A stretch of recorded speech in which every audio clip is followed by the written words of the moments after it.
Time to log on to Twitter and see what people think of the new vehicle mileage tax. I'm sure they'll have good takes.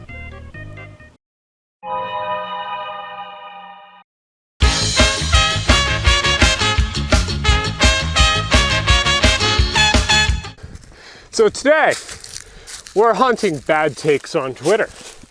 And today's bad takes are about the vehicle mileage tax that Pete Buttigieg mentioned in the newest infrastructure bill.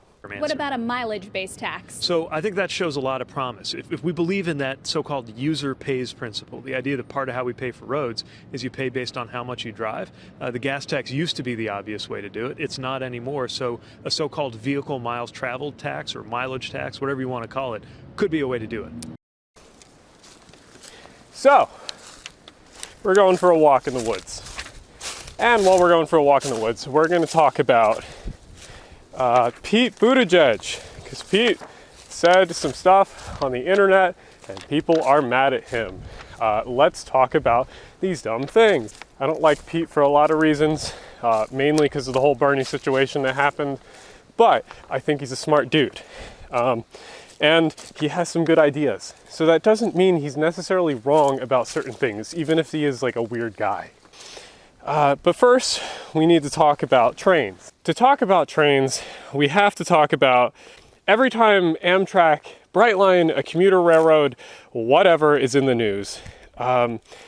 Usually a good portion of the news is devoted to how are we going to pay for it? It might have a lower ridership than usual, or maybe it just doesn't make the money because it has to run such a long way. And like even Brightline got most of its infrastructure paid for by loans from the government or loans from private sectors. But like most people will ask them, how are we going to pay for it? Every single time this happens, it's usually you get someone in the news or on the comments or something in the article complaining about like why we shouldn't subsidize trains, or why do we subsidize trains? Why should I pay for this?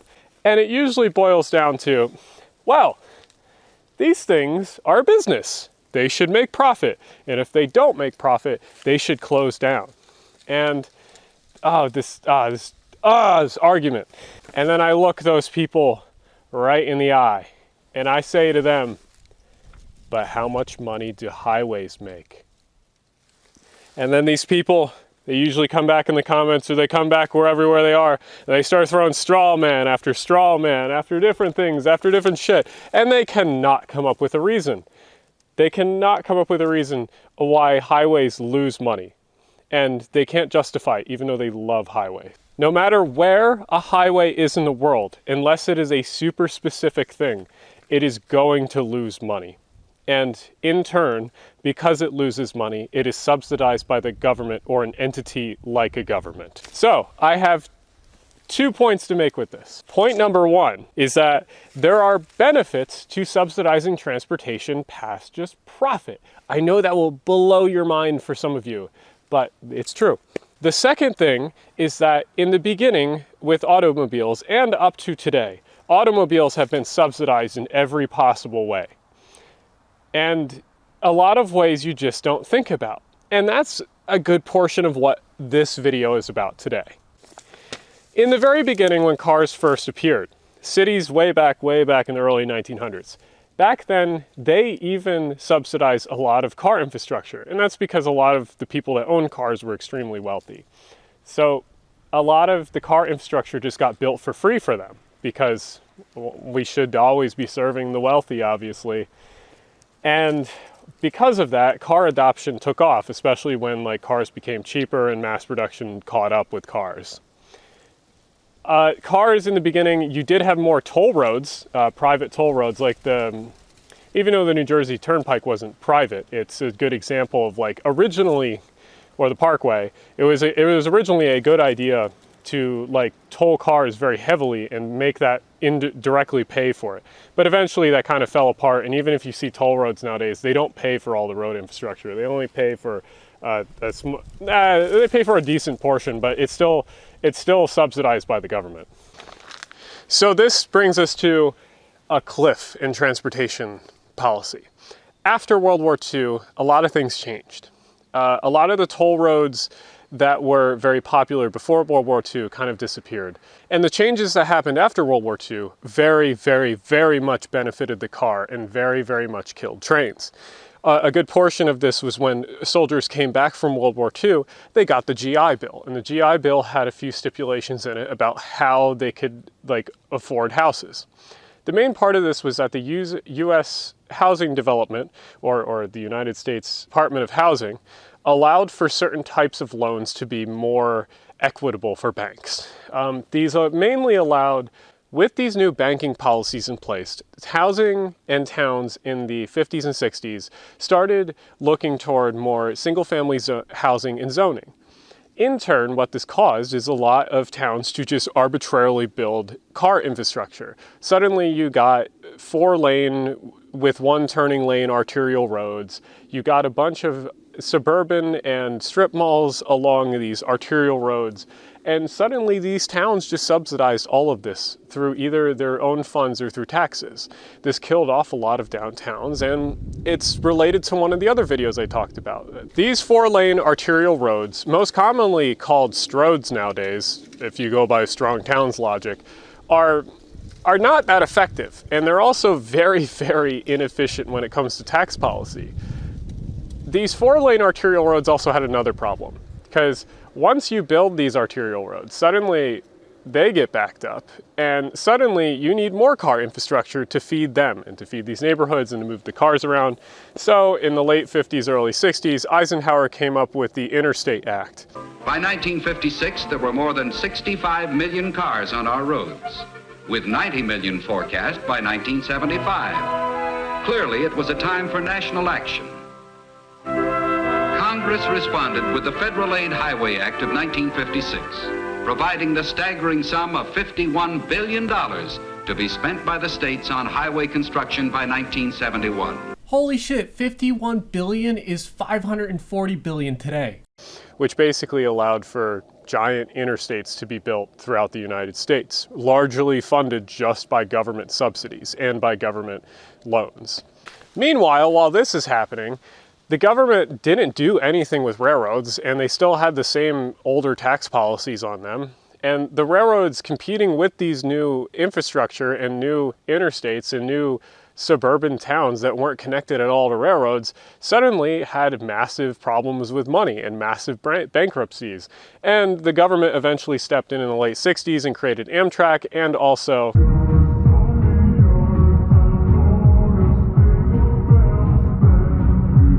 towns around this time also started subsidizing cars indirectly. The biggest thing is through parking. Parking is the biggest way we subsidize cars in the United States. You'll see a grocery store, and that grocery store, like a Target or a Walmart or something, will have a massive parking lot, and that parking lot is usually only full like 1/3 of the way. We guarantee parking for drivers everywhere, and these towns have to guarantee these parking. And this is a cascade of effects, and NotJustBikes has a great video up there about it, about how basically, since these properties don't have a lot of taxable improved land on them, they return lesser and lesser taxes. And in turn, these towns that fund this kind of development, these strip malls and these big box stores, they go bankrupt after a while. And it's all because we're subsidizing the car. And with all of this, the car drivers and private car owners don't see any of this. They don't see any increase in what they have to pay really for all of this. All we see in the news is such and such town goes bankrupt. Such and such town has problem with finances. And residents complain about such and such potholes in road. It's the same thing everywhere. And a solution for this that most state DOTs or even the federal DOT came up with is usually something like a gas tax. The gas tax, which, as you know, every time you go to fill up your car, every gallon or liter you put in your car is taxed at a certain amount, and that's to pay for a lot of this infrastructure. And the gas tax, the problem with it is that it's becoming more and more futile, because suddenly all of these cars are becoming more and more fuel efficient, and you have electric cars now that don't even use gas. It becomes a problem, and how do you get more funding? And don't start with electric cars. It doesn't solve the fucking problem. Electric cars have the same problems with gas cars. It's just a different source of energy. Yeah, there's less emissions, but like, we'll go over that in a different video. So this is where we wrap around back to Pete's idea. And Pete's idea sort of puts us between a rock and a hard place. Gas cars are going away. We know that. It's gonna take a while, but it's gonna happen. So the gas tax, which is funding all of our highways and all of our infrastructure and everything that has to do with cars, the things you guys defend on Twitter, we can't afford that because a lot of the tax revenue that comes from this is going away. And as I said before, a lot of these pieces of infrastructure with roads, stroads, whatever, and all the big box stores, these towns cannot afford them. So we do have to find a different source of tax revenue if you want to continue all of this insane car building infrastructure, whatever.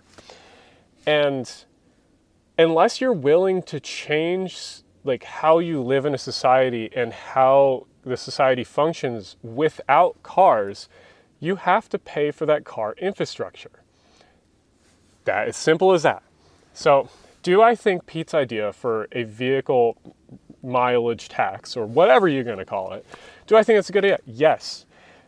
Mainly because cars have always been subsidized and they have never paid their fair share back in infrastructure. It's always been paid for through taxes. They've always been subsidized. So yeah, do I believe that the suburb that you might be living in is unsustainable, and in a future where it's going to become more and more critical to build sustainable infrastructure and to support the towns that are built well, yeah, I think a vehicle mileage tax is a good idea. So there's a lot of issues with this that is brought up on Twitter. And one of the issues mainly is that this affects people that live in rural, poor communities.